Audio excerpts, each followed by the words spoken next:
Shalom, shalom. It's your brother Danal and your brother Azrael here, right?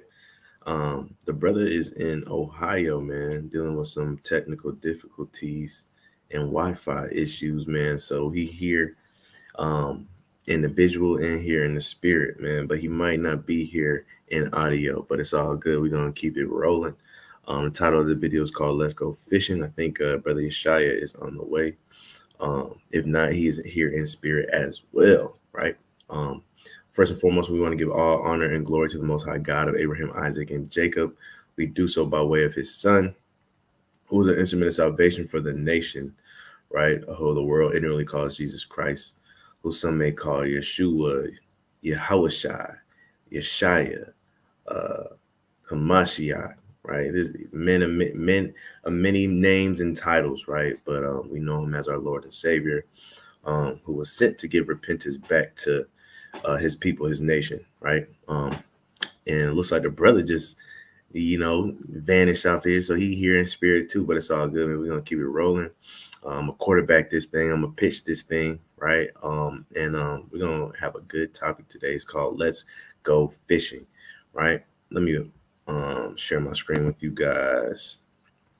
Matthew 4:19, right? It's gonna be one of the principal scriptures for today. You know what I'm saying? It says, and he saith unto them, talking about Christ, follow me and I will make you fishers of men.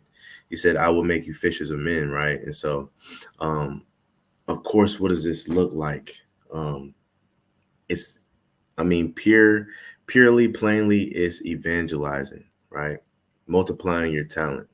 A lot of people think that, when you go into that parable of multiplying your talent, man, they're talking about singing and rapping and I don't know, comedy and videography, things like that. No, the talents was actually money back then, but there was a parable of multiplying what was given unto you, right, to spread it to other people, right? So when he comes back, you didn't hide it and keep it to yourself, right? But you made more. And how do we make more?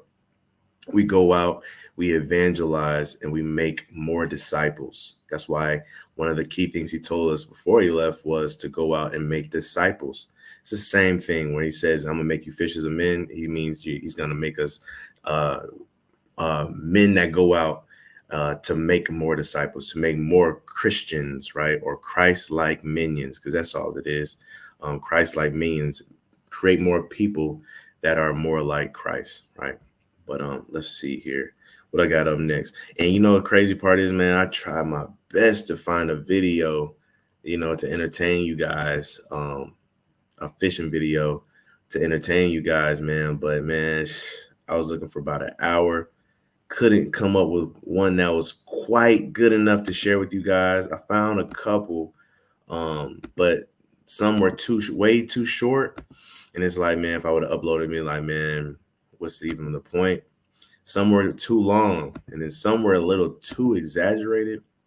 I was gonna look up videos where you see, people making fun of or making parodies of fishermen, right? The different types of fishermen and things of that nature. And I was gonna dive into it that way. Nonetheless, I still got my bullet points, man. We still gonna hit it ground running, man. But nonetheless, man, there's multiple facets of fishing, different type of people, personalities, and fishermen out there. Which fishermen are you, right? And doesn't matter what type of fisherman you are, right? We're going to start with Jeremiah 16:16, though, right? Let me see. Gotta widen this.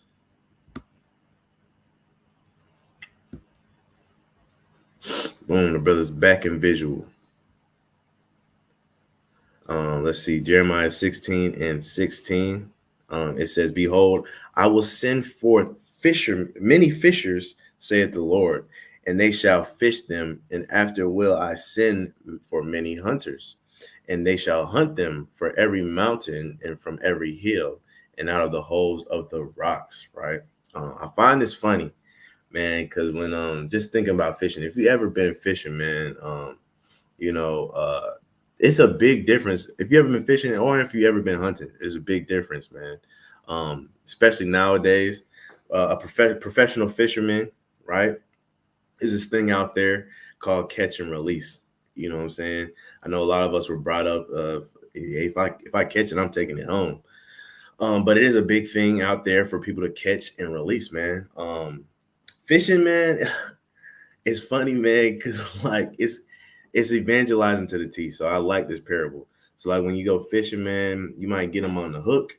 Um, you know, you stop them in their tracks, whether you be on the street corner, at the gym, your family members or anything like that, right? You get them on the hook, and it's a chance to reel them in, so to speak, right?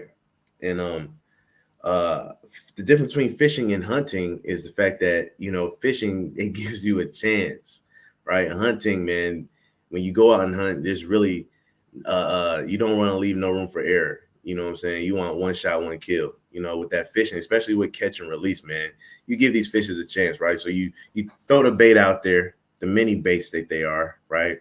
And you reel them in. You know what I'm saying? You and you give them a chance to heal, man. You know what I'm saying? You kind of bashing them in the mouth, hooking them in the mouth. You might get the fish. There might be a little bit of blood. You might got to take the hook out of his mouth, right? But after you take the pictures with it, you know what I'm saying? After kind of rejoice over that fish, i.e., that conversation that you may have shared with this person, it might have took the wind out of them, right? You know what I'm saying? They might be gasping for air after you don't have this conversation because it's something new, right? A lot of fishes have only been fished for the first time. You know what I'm saying? So it's something new. They coming out of water. That's why they got that statement of fish out of water. You know what I'm saying? They're in shock. Same thing when we give these conversations to people when we try to go and multiply this talent. A lot of times they're in shock, man. Sometimes they be, when you get that fish on board, man, sometimes they be flailing. You know what I'm saying? You can't get them to calm down. And a lot of times it's like that in conversation too. You know what I'm saying? But the most important thing is that we give them a chance to heal, man, with that catch and release. We hook them. You know what I'm saying? Sometimes when we go out in the street, into the street, after the conversation, sometimes people will come by. This literally happened last week. And be like, hey, can I take a picture of you guys? You know what I'm saying? And then people have actually sat there and recorded us too. So after when you catch that fish, you had that conversation, catch that fish, it's a good looking fish, but not good enough to keep. You kind of holding it up, taking your selfies with it and whatnot. And then you kind of release it back into the water. Yes, it has a hole in its mouth. Yes, it's been, the air has been knocked out of it. But nonetheless, man, it gets a chance to heal and learn from that conversation or that experience that you just had. And so that's what's so important about Jeremiah 16 is that he's sending fishers before he sends the hunters. So you get so when we go out and evangelize, these people that we talk to, they get a second chance. They get to go home and dwell on it. I gotta put that scripture. A scripture just popped in my head, and I'm gonna put that. I might bring it up next, right? They get to go home and dwell on it. You know what I'm saying? It's not instant. And we tell people all the time, you're not going to get this overnight. You could, but the reality of it is you're not going to get it overnight. And we don't want to, we're not, it's not our job to sit here and convince you to change your life overnight, even though you should, that's just how the cookie crumbles. Let me see if I can remember that scripture that just popped in my head. I might have to type it in. Hold up.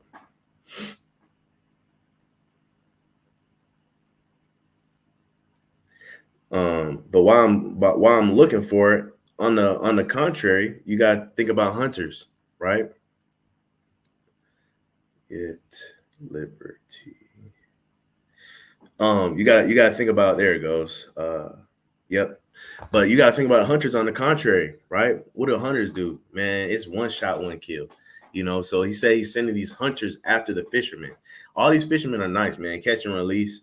They might, you having fishing, you having a good time, man. It's not, you got some people that want to be quiet while they're fishing, but for the most part, people having fun. It's a relaxing environment. But when this hunting goes on, it's not going to be relaxing. Things are going to come in out the woodworks. If you ever been hunting, man, you want your best shot at killing whatever is in your way. Whether you're hunting for deer, people hunt hogs, people hunt bears, right? Sometimes you get into these predators that you're hunting. It's not just prey that you're hunting. You're hunting bears, tigers. I saw a video where somebody was hunting cougars, right? Because cougars had ran rampant in this city. And the thing about hunting is, man, you line that scope up, you get one shot, one kill. It don't matter how that delivery is, right? If the delivery was too aggressive, if it was too harsh, right? Matter of fact, when them hunters come, it probably is gonna be a little bit more harsh than it is forgiving, you know. And so when that hunter lines that shot up, you know what it is in the spiritual world or the evangelical world, it's us giving that message at the end, or them angels that's coming back with Christ at the end saying, hey, get down or lay down, right? We ain't no catch and release right here and right now. Ain't no catch and release, right? Ain't no time for your wounds to heal. Because when they come back, they coming back. The Bible speaks about Christ coming back as the Grim Reaper, man. You know what I'm saying?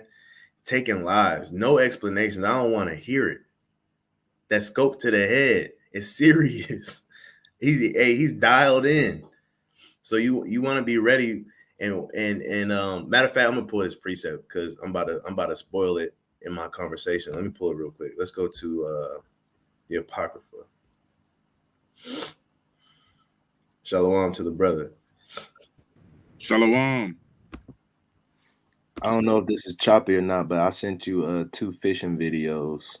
If you wanted to choose one of those, I don't know if you passed it or not, though. Can y'all hear me? I ain't seen it. Yeah, I can hear both of you guys, man.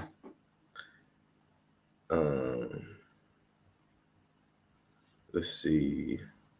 Let's go to 2nd Esdras 9 and 11. Yeah, I got a video too, man. I got the best one that I could find. I'm gonna look at your videos real quick too and see if I can line them up. But this right here, 2nd Esdras 9 and 11, and it reads, "And they that have loathed my law, while they had yet liberty, and when as yet place of repentance was open unto them, understood it not, but despised it." Right. So, like I said, man, that catch and release. When we release you, you know, to go about your day or whatever, after you have been in our boat, after you have been in this, we've hooked you, we've taken the hook out, right? We've taken that picture with you. After we release you to back to your normal life, you have liberty, and you got an option, man. Like Deuteronomy says, right? Pick life or death, right? And 2nd Esdras says, man, when they have loathed my law, loathe means to pretty much to hate or abhor, right? While they had liberty, meaning when we release you, you didn't take. It's funny, man, because we talked about fishes that have been caught for the first time, but think about the fishes that have been caught second and third, fourth time, right? You ever caught a fish and they already had a hook in a hole in their mouth, right? You ever caught a fish and they already had baits attached to them and stuff like that? They were released and they didn't learn from their lesson. You know what I'm saying?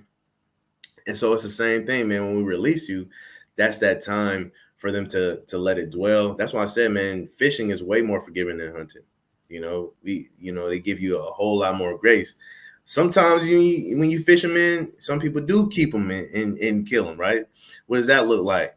Oh, we might fish you in, and you reeled you in, you might say something blasphemous that you can't come back from, you know.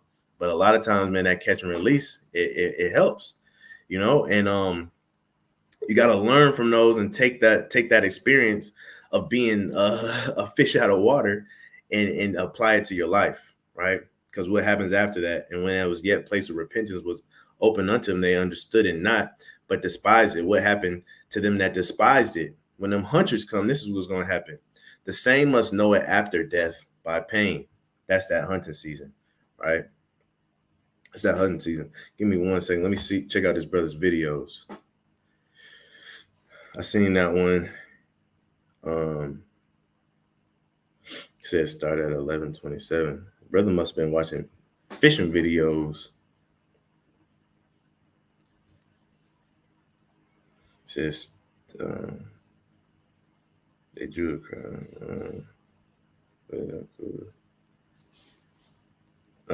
I'm not see. We rolling through the video, so like I can't really stop and watch them like that.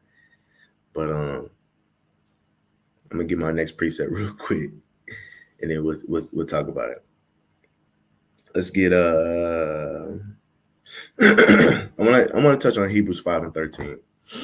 Right. Da, da, da, da.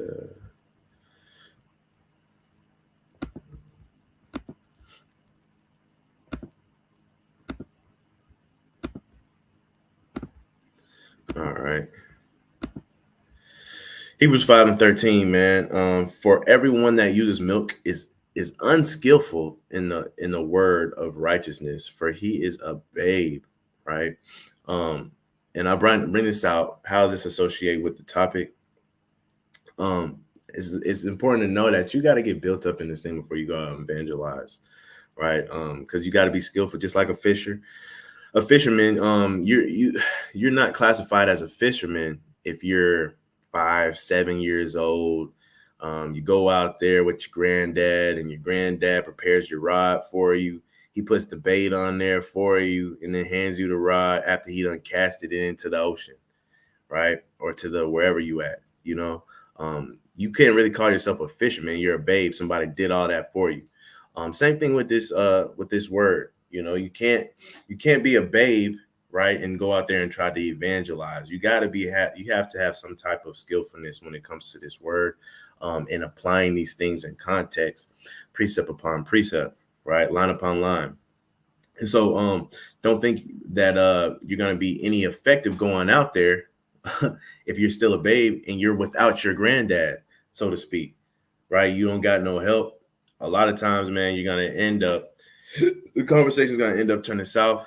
You're going to lose that person that you had reeled in. That fish going to jump off the line, and it's not going to be very fruitful. If you understand what I'm saying, if you catch my drift, right? Let's see. I want to touch on John 2.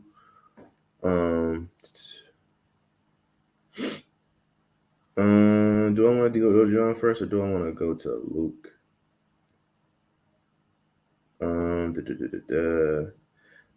Let's go to Luke first. I'll wrap it up with John. We can go to Luke. Let's go to Luke 15:7. Luke 15:7. I had a video for this one too, man. And y'all can just picture in your mind. Y'all can just picture in your mind. I think we've all have experiences or seen videos similar. So just picture it in your mind. This is Luke 15:7. It says, I say unto you that likewise joy shall be in heaven over one sinner that repenteth, more than over 99 just persons which need no repentance, right? And so I had a video, man, about this. It was just too short. I didn't want to play 6 seconds on here and be like, yeah, we done. But how does this associate with the topic, right? Everybody, or if you ever been fishing, you've witnessed days where you go out early in the morning, you stay out, the sun about to go down, ain't nobody caught nothing, and you finally catch one fish, right? It might even be a ding, right? But within that, you guys are somewhat happy, or whoever caught it is somewhat happy, even if it's a ding. You're taking the picture, the angle, you got to get that close-up angle to make it seem like it's bigger than what it is, and it's the same way for this truth, man. We go for us, giving us our example, right? We go out, rain, sleet, or snow, right? The Israelites are trained to go, you know what I'm saying? And so when we go out, there's always in the back of our mind sometimes a little doubt if it's storming really hard, if it's super cold, things happen, right? We always make our bodies a living sacrifice, and we go out there, make our vessels open for the Most High to use us as He wishes. And a lot of times, man, even on those days where it doesn't seem like we would get any luck, we do end up with one ding. You know what I'm saying? One good conversation, something. And it's the same way for fishing, man. You get that one ding. Think about it this way. if you had to fish for survival, and you went out there and you fishing all day, it doesn't matter if you didn't catch anything all day until the end and you catch that one little fish.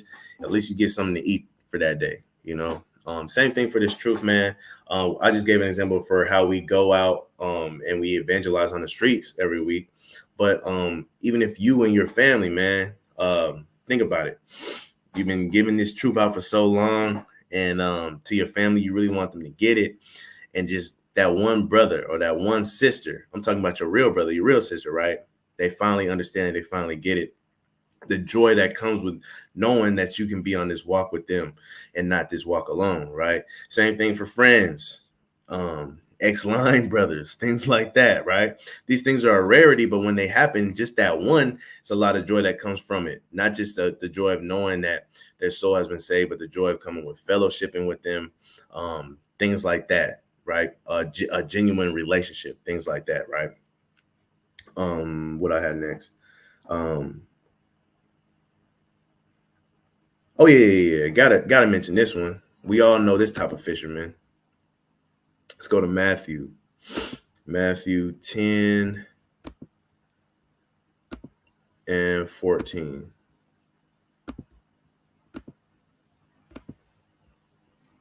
Matthew 10 and 14, it says, "And whosoever shall not receive you, nor hear your words, when ye depart out of that house or city, shake up the dust of your feet." Right? It's important not to take these things to heart, man. That's why I tell people all the time. I go out there, and this is gonna sound kind of bad, but I go in there to clock in and clock out. I go out there to make my body a living sacrifice and used by God, right? And I don't take no harsh feelings from it. I know at the end of the day, everybody's influenced by spirits, but I go in there, clock in and clock out. If we have a conversation with somebody and they don't receive it, I'm dusting myself off. How does this associate with let's go fishing though? Right? We all know those fishermen that need to work on their anger a little bit. They done everything they can. They done rigged up their fishing rod to a T, man. You got the perfect knot on there, the perfect bait on there. Just can't seem to fish to catch nothing, right? Or right, they go out there, they got everything perfect lined up, rigged it up right, cast it out there. Every time they cast it out there, they getting their line snagged. And if you ever been fishing, man, ain't nothing more frustrating than getting your line snagged time after time after time again. That will show true patience in who has it and who's not. You have to know when to cut that line, right? You got to know when you got to cut that line. Some people are gonna be sitting there pulling forever, they just gonna get that line out. They're gonna try to get that line out. You got to know when it's okay to say cut that line and start over. Yeah, you lost a bait or whatever, a spinner or whatever. Not a spinner, but whatever them baits is called. I ain't no pro fisherman, but you might have lost something that was good, but you got to know when to cut that line and be okay with it. Try again. Maybe you should learn from your lesson. Maybe you shouldn't go in that area no more. Maybe you should go to a different area. Maybe you should try a different bait, or maybe you should keep doing what you're doing and see, maybe it just was that one time. You gotta test the water on these things. You got certain people that get mad or not necessarily get mad, but there's different ways to cast your line in the ocean, right? You got some people that cast it in there different times every time, right? They'll hit the fling like that. They'll hit from the over the shoulder, across the shoulder, right? And it's important to know that at the end of the day, you're doing the same thing. You casting the line. And so I bring that up to say this, right? It doesn't really matter how you cast it in there as long as it gets in there. And a lot of times our people, we get bored or we get tired of different ways to cast it out there, but I'm an advocate of if it's not broke, don't fix it. If you come across me on the street, a lot of the teachings from evangelizing that you've seen in the truth, I'm going to use those same tactics, right? It's some of the things that got me intrigued. So I'd be like, man, if it's not broke, don't fix it. I can enhance it a little bit, but nonetheless, man, Sometimes of us we focus on uh how to cast it in there differently, right? Things to do differently when it really doesn't even matter, man. Keep the main thing, the main thing, you know. Um, just little things, man. That's why it's probably one of my favorite parables in the Bible is this fishing, man. Right? I want to get John 6, man, because I was reading this the other day. John 6 and let's start at verse 25.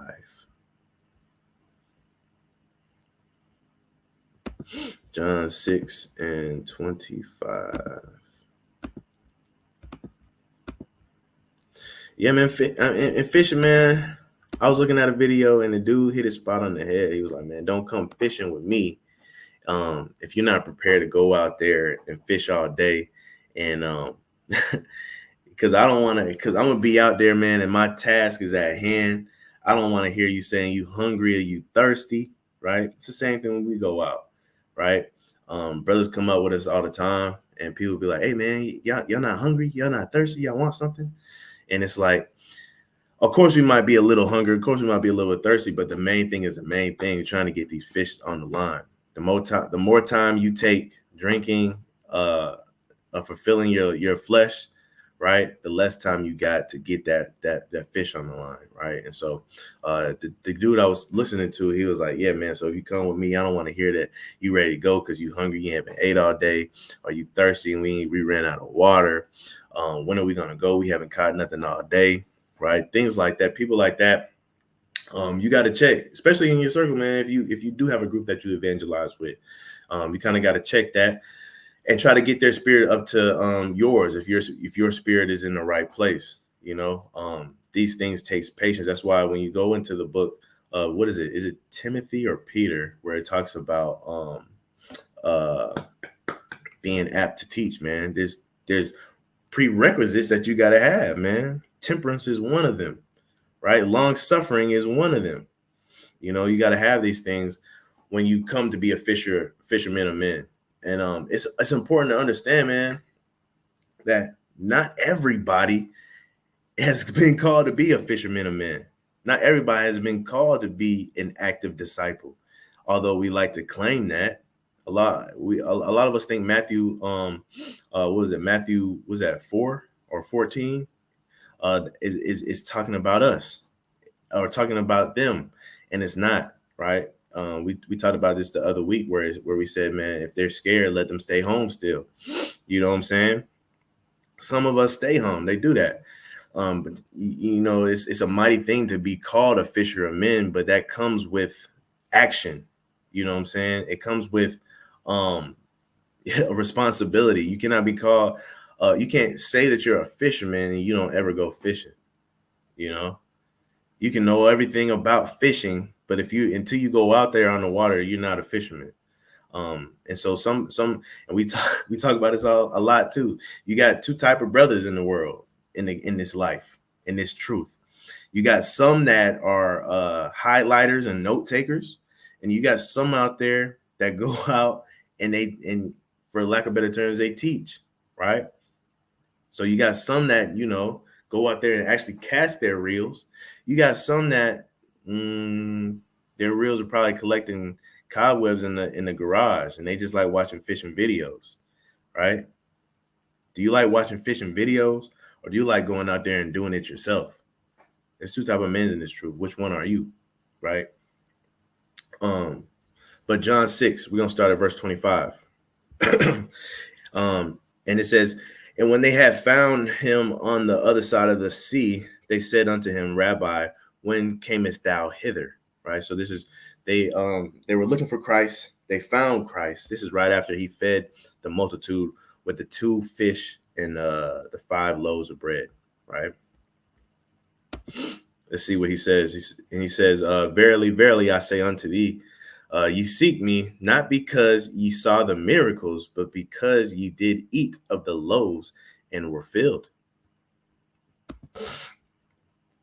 Labor not for the meat which perishes, but for that meat which endureth unto everlasting life, which the Son of Man shall give unto you. For him has God the Father sealed. Right. So these people, man, they sought him not for for who he was, right, or what was to come, or for a living. They sought him because they knew that he could fill their bellies, right? And so you got to understand too, when we go out there, we're not just, there's a fine line between going out there and reading some scriptures and actually giving people what they need, right? And that's our job as fishermen. Not only is it, I mean, it's cliche, but not to not to go out there and feed the flock, but teach them how to feed themselves. You know what I'm saying? And that's another lesson that goes into fishing, right? And a lot of, and it's cliche, but it slips over a lot of people's head, man. If your grandfather's teaching you how to fish at 5, 7 years old, he's not also teaching you how to have fun. But what is he doing? He's teaching you how to survive. Those are survival skills that's just going over your head, right? Go ahead. Yeah, can you hear me? Yeah.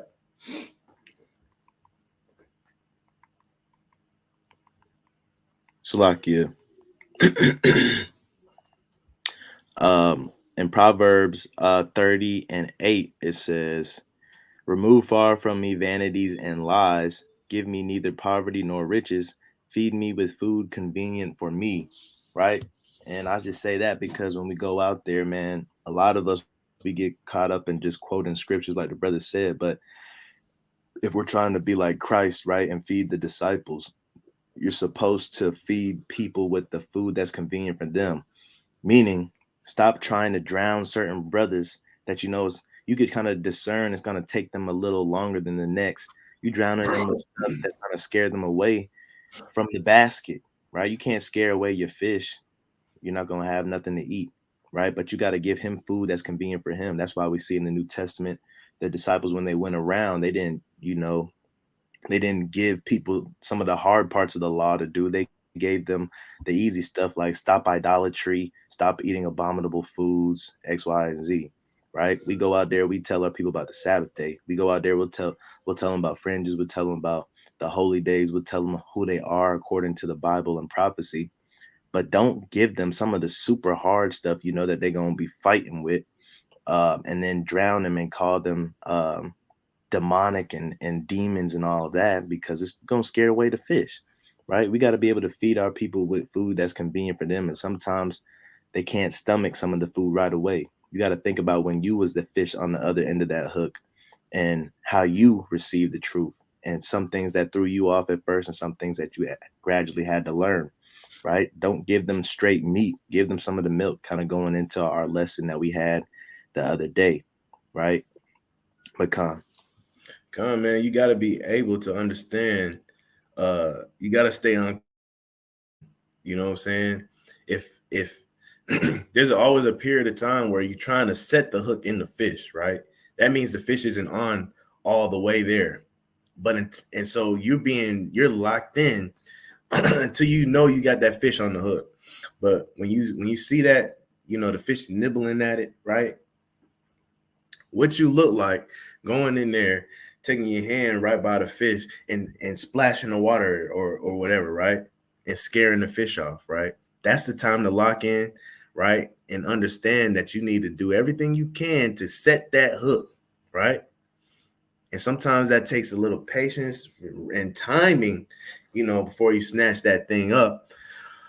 Like the brother said, but you got to understand, you got to give that fish what's needful for that fish. You know what I'm saying? Sometimes you got to take out that net. Sometimes you can't set that hook. Sometimes you got to let them just be in there, nice and calm. And when he gets close, you scoop him in with that net. There's different ways to handle these situations, man. But you want to give them food that's meat for them, right? That's why when you go fishing for bass, you don't use certain baits for catfish and stuff and vice versa, right? You got certain baits for certain people. And that's what it comes from being skillful. Can't be a babe. You got to know what's going on. You cannot be a babe. You got to understand what type of bait goes with this type of fish. What temperature water am I dealing with? You know what I'm saying? You go into a lake in the middle of July, right? And you're trying to catch I don't know red snapper or something. Red snapper is a cooler type of fish, but you in hot water, right? You keep wondering why you keep catching bass. Understand where you at. You go evangelize to somebody that's from the hood, right? Understand you got to give them something different from somebody that may have been a straight A student in the band in the chess club. You got to give them meat I mean, you got to give them food that's meat for them, right? Something that they can digest. Understand what type of water you in and what type of bait you got, right? Go ahead. Con, I was gonna add to that too, because a lot of times, when you read Hebrews 5, I just thought of something like, sometimes when it says, everyone that uses milk is unskillful, right? People have to realize, like you said, like you mentioned also, you got to be apt to teach their requirements. It's not just some level of, well, I've been in the truth X amount of years. You know what I'm saying? Application is bigger than information retention for yourself, because you got to know how to apply it to your life and be able to give it to I guess, deliver the message in an extent that you can see or make it make sense for those whose lives it needs to apply to. But what I was saying, the point I'm trying to make is that a lot of people, man, you really don't know how to fish. You just got the money to buy all the cool equipment, right? So you got the money to buy the nice little reels. You got the money to buy, you know what I'm saying, all the fishing gear, the hats, the shades. You got the boats. You got all the bells and whistles to make it seem as if you know what you're doing. But when it come down to it, right, when people check your skills, right, when people check your skills, you're lacking them, right? You can have a super fire resume. You can fabricate your resume. But if you don't know how to apply what you show or what you have given out, right, you'd have no reason to try to, I guess you could say, be a fisher of men. And my point is that sometimes in life, we all have to remember that, again, like the brother was mentioning, given a multitude of precepts, right, at camp, just because you know them, is just simply having all the money to buy all the fishing equipment. But you got to know how to reel the fish in. You got to know when to reel the fish in. You got to know exactly what it is that you need to do when you see that line start to pull. You know, a lot of people just have the appearance or the aesthetic or the idea of being a teacher in their head, and they think it's going out, memorizing all the precepts you learned from being in the truth and just going out and giving it. No, you got to be able to discern what spirits need what. You got to be able to discern, like, a lot of different situations and scenarios on the highways and byways. And that's just my entire point, is that all when you read Hebrews 5 and it says everyone that uses milk is unskillful, a lot of people are unskillful because once you learn more, you think that, oh, okay, well, I learned all these precepts. Now, every time I'm out on the streets, I got to go give them, right? And that's not necessarily the truth. Like the brother said, there are things that are too high for certain people. And it's not expedient to give people stuff that's too high for them in the beginning, because, like the brother saying, you scare them away. And some people, they want to start with the in-house stuff, but you got to have the discernment to say, well, let me see where you're at first before you want to touch this topic up here, because you're reaching to the top of the mountain right now. But let me see if you have a surface level understanding. Why? Because all of it works together. But Come kind of on, yield. man. It's a lot. Nah, con, man. Mighty point, man. You got me thinking, man. Because it's like, we all know brothers out there that been in the truth for 1, 2, 3 years, right? They get out there and they're teaching for the first time. And they think that everybody is on the same level of knowledge that they are, right? They done came to the truth, learned a lot of knowledge. They learned something new last week, right? And they want to tell everybody about what they learned when they go out on the street. You know what I'm saying? Not knowing that the people that you're talking to, man, a lot of times the people that we talking to have um, little knowledge of the Bible at all. And you up here talking to them about who Japheth is. You know what I'm saying? You out here talking to them about the Battle of Armageddon. You know what I'm saying? you gotta take everything with a grain of salt, and you gotta dig deep to see what type of food somebody needs, right? The brother Ishaya brought up something and talking about faking it, and I'll let you go after this real quick. But you gotta understand, man, you can fake it in this truth. You can fake it in this word. You can fake it in fishing, right? It's called beginner's luck. go out there and cast them, and you. But time will tell, right? Time will tell, because that beginner luck is only gonna last for so long. It's gonna come a time where you keep slinging things out there and you're not catching nothing, and everybody else is catching something, and people looking at you like, what's going on? Same thing with this word. You can fake it. You can go out there with the same precepts. You can go out there and emulate people in this, that, and the third. But time will tell what type of person you are. That's why a lot of people come and they come into the truth in general, right? And they get let down when they find out so and so did this and that and the third. They get let down when so and so leaves the truth and goes back and doing what he was doing. They get let down in stuff because they were faking it, right? So even when you faking it, that's that beginner's luck. But time will tell if you are a real fisherman or not. A real fisherman gonna stay out there when it gets hard or when it's raining, right? A real fisherman is gonna stay out there when everything in his life is going bad. His wife leaving him and all of that. He's still gonna go out there and fish. You know what I'm saying? But Con, go ahead.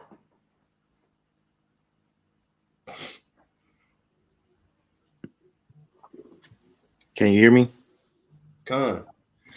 Yeah, man. Y'all brought out some mighty points, man. And I ain't been fishing in a while, but I just wanted to touch on a few things too, right? You got to have spiritual eyes when you fish, right? When you actually fish, like for actual fish, they have expensive glasses and stuff you can buy, but you don't need those if you actually know how to fish. What do I mean by that?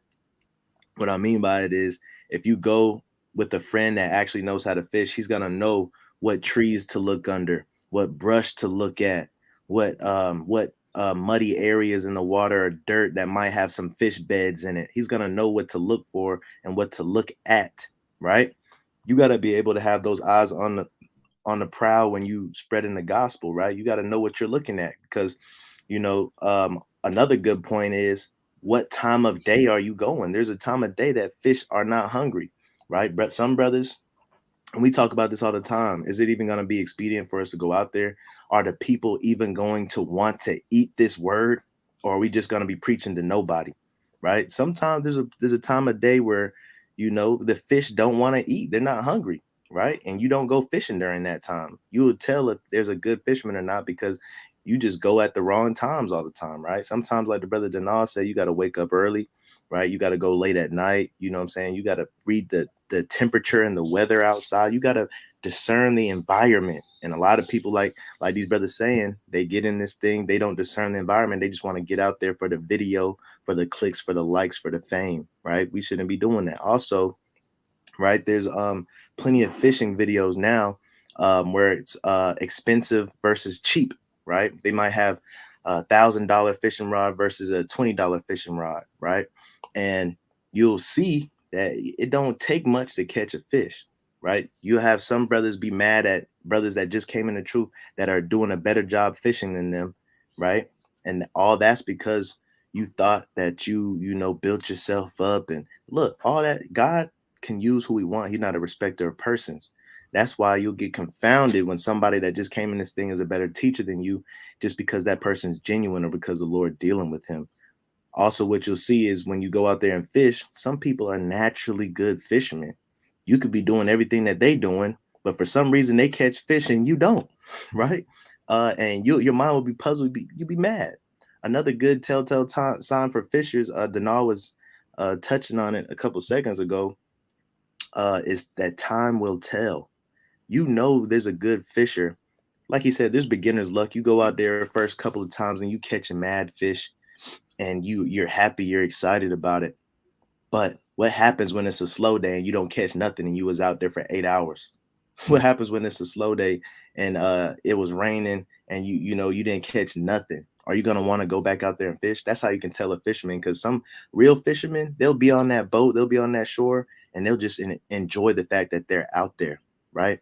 Um, Another one, the last point I was gonna point out, was big baits versus small baits, right?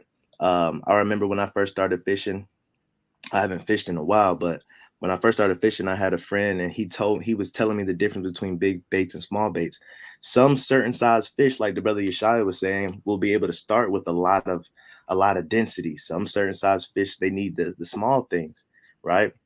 But the thing about it is you got to be particular of what you're fishing for. Because if I'm fishing for a catfish ain't going he ain't going to bite anything that's super small. He's gonna wait for that big meal. Or if you have like a largemouth bass that's like, I don't know, you trying to catch 10 pounders, you gotta throw that frog in there because they want to see something with some weight. They're not gonna eat nothing that's too small. And likewise, if you're trying to catch bait fish like bluegill and stuff like that, guess what? You're gonna have to use the small bait because they're not gonna eat something big, right? So you gotta know what bait you throwing out there, whether it's big or small. You got to know, discern the weather, the time, if the fish are even going to eat it.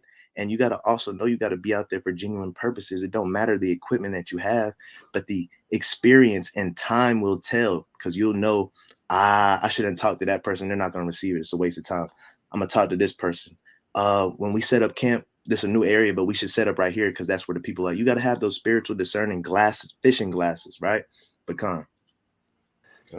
Con, I wanted to add too, like even when hunting, I don't know if you touched on this before I got on, but if you did, just stop me and let me know that you already said it. But even when it comes to hunting, man, fishing and hunting, they're not necessarily similar or one and the same, but at the end of the day, both of them require you to have certain skills necessary to get the job done.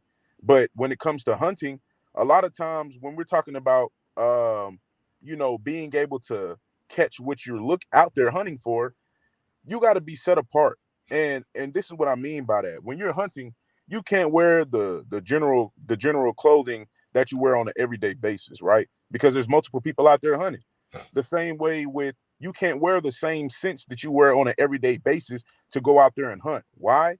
Because the animals that you're probably hunting for have a stronger nose than we have. So they can pick up scents that can stray them away from the area. I'm saying that to say you got to know what you're doing in order to get the job done. It's more than just knowing how to use a gun and going to shoot an animal and say, "Oh, well, I'm a hunter," you know, because anybody can pick up a gun and go kill something or someone, right? But the idea of knowing how to apply what you have, right, in every situation in the correct manner that it should be applied is knowing the little things to do or the little things to say when you're in certain situations and you're in certain environments. When you're going out to hunt, you need to 9 times out of 10 wear non-scented soap. You need to put on non-scented stuff, right? And then you need to wear bright clothing so that way other hunters aren't gonna, shoot you themselves. Or if you're wearing camouflage, you got to know how to be able to blend in, crouch down. You got to know where to set your post up. If you're hunting deer, you got to know where to set your post up. A lot of times when it comes to hunting, you got to train yourself about how to shoot from 50 to 100, 250 yards out. If you're using a bow and arrow, you got to do the same. You got to train yourself to know how to apply these skills that you have. So it's important to know that if you're a person who's a fisher of men, right? Biblically speaking, or if you're a person who's more so on the hunt to save souls for the kingdom, you got to know how to apply these skills in the manner that which they should be applied in order to truly achieve the goal of winning souls over. Let's not do it for the aesthetic, right? Everybody wants to look cool to be an aesthetic of a hunter or the aesthetic of a fisher. People, especially myself, I do it, but I don't know a lick about fishing for real, for real. I know that I would like to know more. I know I hang around the brothers on the screen and they're into it a little bit more than I am.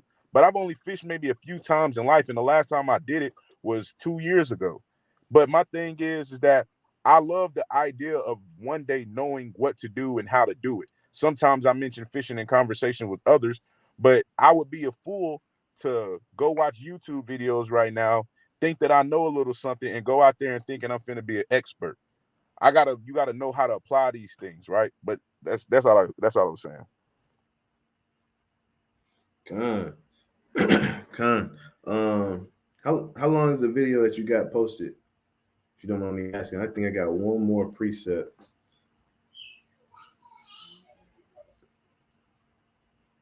It's a quick clip within a video, so it's not that long.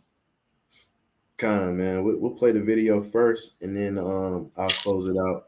This last preset, man. All right, let me know if it buffers or if it acts funny.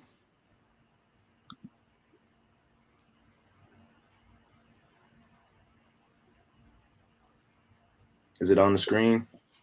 Con. All right, yeah, my side's just lagging, so I'm about to play it now.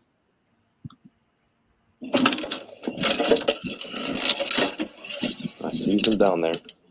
It's never a good sign. You got 30 rods already on the deck. That's all good. Okay.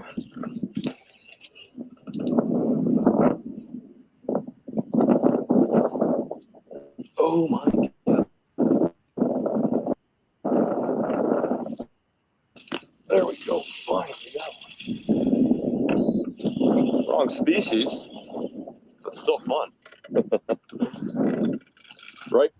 I wanted to make a quick observation. You notice when he pulled the rod out, he could see it. Now we can't see nothing from this video, but he knows what to look at. That's some spiritual eyes. Also, he had his rods ready. That only comes with experience, man. When you go out and preach the gospel, you got to have multiple rods in your bag already. Then also, another point is when he caught it, he already knew what species it was just by the way it bit the rod, right? You got to know who you talking to when you out there preaching the gospel, man. Off rip, and that What that type only of comes with level of experience and being. and what kind of level of person they are, experience or knowledge wise too, man. You gotta understand what they already know and what they have trouble with. You know what I'm saying? Because you don't want to go over something that they already know. You know what I'm saying? You gotta be able to understand those things, right? Even like spiritual eyes, like some people can tell what type of fish it is, just by the shadows that they see in the water. You know what I'm saying? And when you look at them shadows in the water, you know, it takes experience. Fisher can tell those things versus somebody else that just goes out there and starts yelling, "Oh my gosh, I think it's a shark!" And you pull it up and it's not a shark; it's a catfish. You know what I'm saying? These things takes time and experience, pecan. All the wrong species, but we'll take it. If I do bass fish today, I want to throw around big stuff so I still have a chance of getting a nice sclungy to bite. Brown bass. That's fun. Got him a little 5-inch Bass Mafia. Dangerous swimmer. There are naturally occurring brook trout in this river. Therefore, I'm throwing a little 5-inch brookie collar. That's Point in case catch release. Once you catch them, you did your job. You release them, it's on them. Two, it's not what he wanted. We might have an idea of what we want to do when we go out there, right? When we want to share the gospel, but hey, we got to take what the Lord give us. You know what I'm saying? If he Right, give us a right. certain type of fish, we still got to rejoice for it. And then also, look at he talking about the size bait he throwing, showing you the color and everything. Man, you got to get finessey. But Come, man. You catch them. Like the brother said, sometimes it might not be a conversation you was looking for. It might not even be the person you intended to talk to. You know what I'm saying? Sometimes people kept strays. What we do. Hey, nice. Thanks for having the conversation. Give them some literature and send them on their way. I got one more precept though, and this kind of goes in for everybody, man, not just us, the people that go and evangelize on the street, for everybody, man, women, child, right? This is gonna apply to you if you want to be a fisherman or fisherwoman. Um, this is a key, something key that you should be doing, right? Second Timothy 2:15, it says, "Study to show thyself approved unto God, a workman that needeth not to be ashamed, rightfully dividing the word of truth." All right, so that the end part, rightly dividing the word of truth, that's just being that skillful person, working your way up to be skillful, right? That you're not a baby anymore. But I want to highlight some things in this precept. It says, "Study to show thy self approved unto God, a workman that needed not to be ashamed." One thing I think is very important right here is a workman that needed not to be ashamed. Now, you got some people that claim they think they know what it is to be a fisherman, or even basketball, football, baseball. People that claim to know that they know what's going on, and when they get out there, they always got this sense of ashamed because they feel ill prepared. You know what I'm saying? You don't want to go out there if you feel ill prepared. You want to study to show thyself approved. It doesn't matter if you're a man or a woman. If you want to evangelize to your friends, your family, or whatever, you can do so. Just make sure you're in context. Two, you're not overstepping your boundaries or whatever boundaries you got, right? Three, you're studied to show yourself approved, right? And you can rightfully divide this word of truth, right? Being skillful, and that when you go out there, you're not being ashamed, right? You and so when we go out there, man, we go out there with full confidence, not being ashamed, knowing that we can handle whatever comes our way, right? So no one's saying, hey man, so if you do get critical, if you get constructive criticism and somebody says, nah, you don't need to be going out there teaching, don't take it to heart. Go out there and study to show thyself approved, right? Because 9 times out of 10, a person that has been doing it can look at you or talk to you and let you know, hey, yeah, you're not ready to get out on that water yet, man. You're not ready yet, right? You might want to keep going to the pond in your backyard for a second until you get used to everything, man. You don't even know how to tie the bait on there, tie a good fishing knot. You don't know how to cast it in there, right? You don't even know how to put the spinner on properly, and you got to be able to understand these things before you go out. So if you want to be able to evangelize on the street, if you want to be able to evangelize to your cousins, your brothers, your sisters, your mother, right, your friends and family, right, make sure you study to show thyself approved so you can do these things. And how do you know that you have studied to show yourself approved? Is whenever you get into a roadblock into the conversation, are you looking to be solution minded and to attack it yourself? And are you confident in knowing that with the Bible and the knowledge and the principles that you have, that you can figure that wherever it is out? Or are you looking to let me call my elder real quick? I'll get back to you.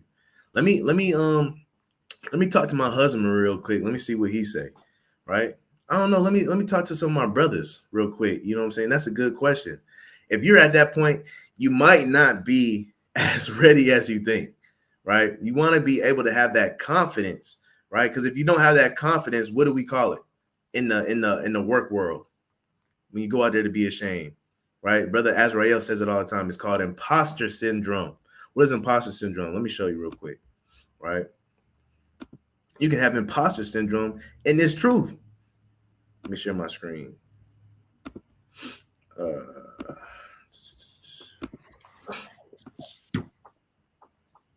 Right?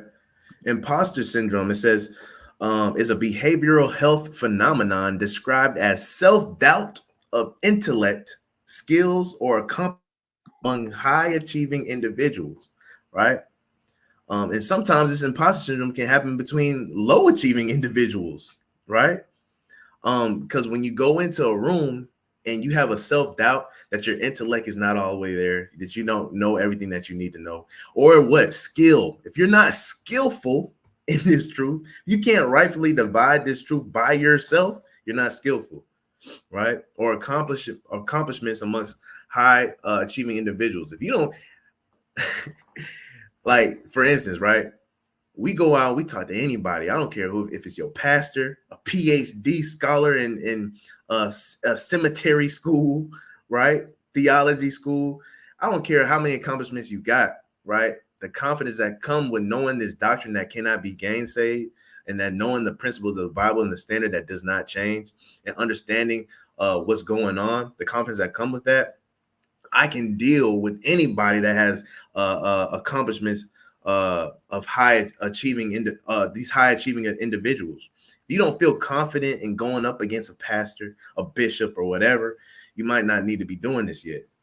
You know what I'm saying?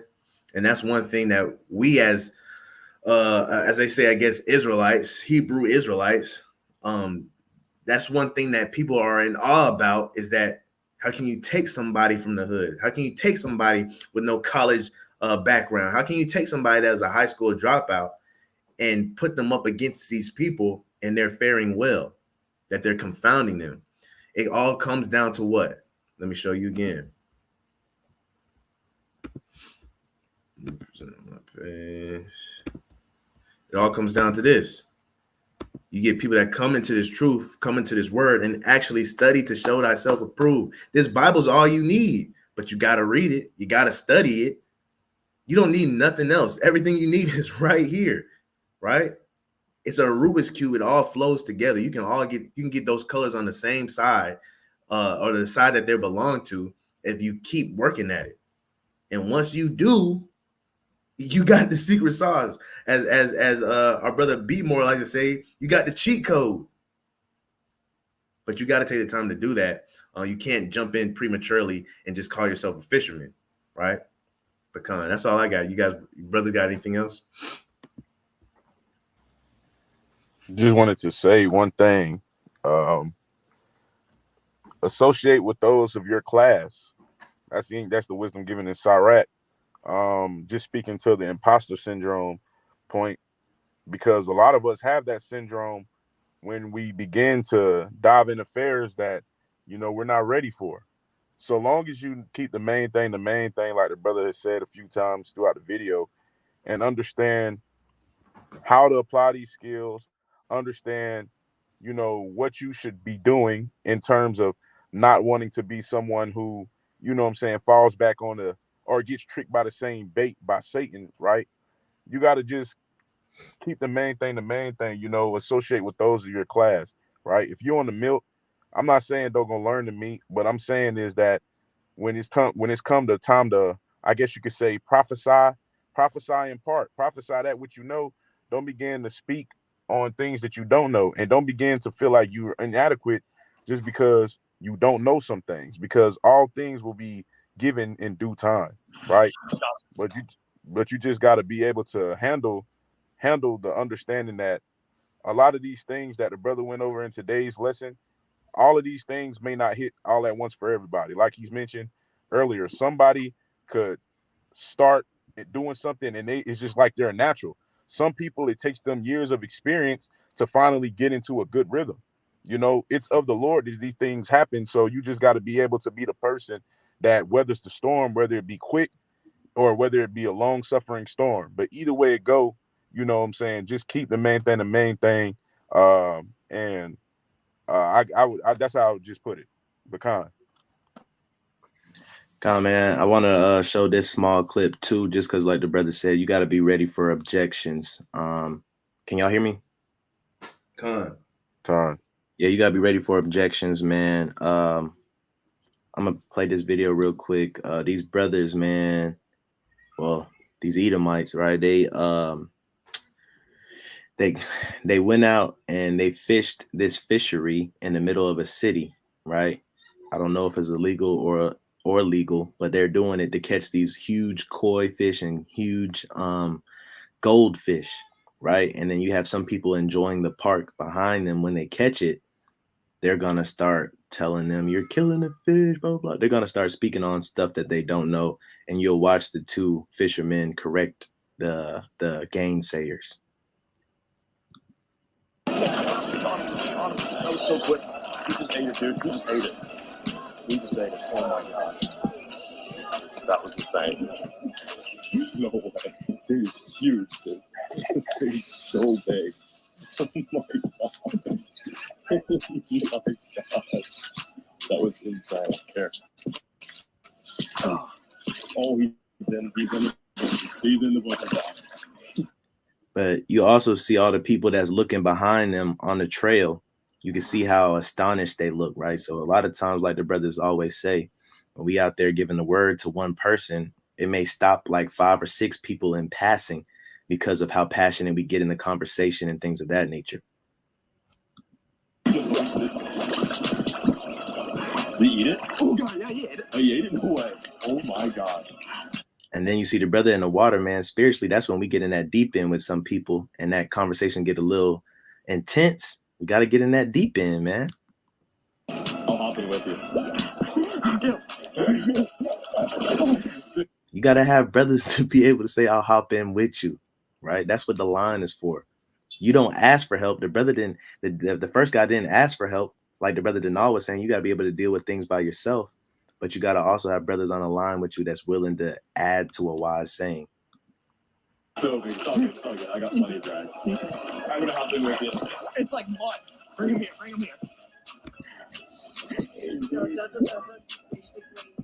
No, no, you're supposed to talk.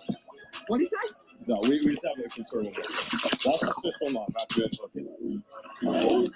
See, he said, and you know, for certain bystanders, we call it Satan. We say Satan comes and take away the word. There's a lady in the back saying, "Aren't you hurting the fish when you hook the fish?" And he said, "No, you don't know what you're talking about." There we go. Let me get in the water with you now. Okay, you got it?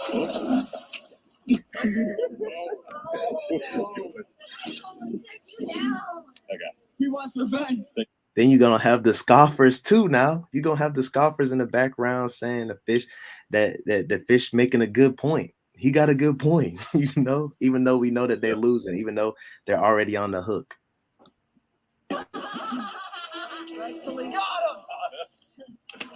That's that. And then Salakia, then you know when we finally catch them on the hook and they start agreeing with us, then you got neighboring surrounding scoffers, you know, trying to make them backtrack, right? Satan come and try to snatch that word. They hate when you convert another Israelite. Yeah, man, they come and try to snatch that word, like the brother said, man, and we hear it all the time. They start coming up saying, but you guys are you guys preaching Jesus though? You guys are false prophets. Da, da, da, da, da. You're not supposed to be out here judging folks. Da, da, da, da, right? And we go into all this stuff, and we be like, man, you don't even know what you're talking about. Ain't nobody judging nobody right now. You know what I'm saying? Yes, we do preach Jesus. What is you talking about? You know what I'm saying? Same things like these brothers. And again, man, like Yeshua was saying, stay in your lane, man. Don't comment on things you don't know about. You know, I think it's a rock where it says examine first and then rebuke. And that's one thing that a lot of people do not understand, but kind. Look out. Why didn't you let it go? Well, we're gonna let it go. It's probably illegal. No, it's legal to fish in Central Park. Well, the water's too polluted to eat it. We're not gonna eat it. We're gonna eat it. What do you do? This is just purely for sport. All right, guys, we've caught a Central. You see how them scoffers come, man? And when we have the scripture for the scoffers when they come, or the gainsayers, they got something else they want to pull up. Then they want to build a straw man. Then they want to go somewhere else. But if you confident and you know what you're doing and you within your rights, you gonna be able to, you know, stand against Satan, bro. Like both of them. You don't know what you're talking about. It's not illegal. We're gonna let it go. You know. I want to point out, man, how these guys are handling these scoffers too, right? They're not getting mad. They're not cussing them out. The scoffers are dishing something at them. They you can't fish here. Yeah, we can fish wherever we want to because of X, Y, and Z. Well, the water's too dirty for you to eat them. We don't plan on eating them, right? Just a simple answer back.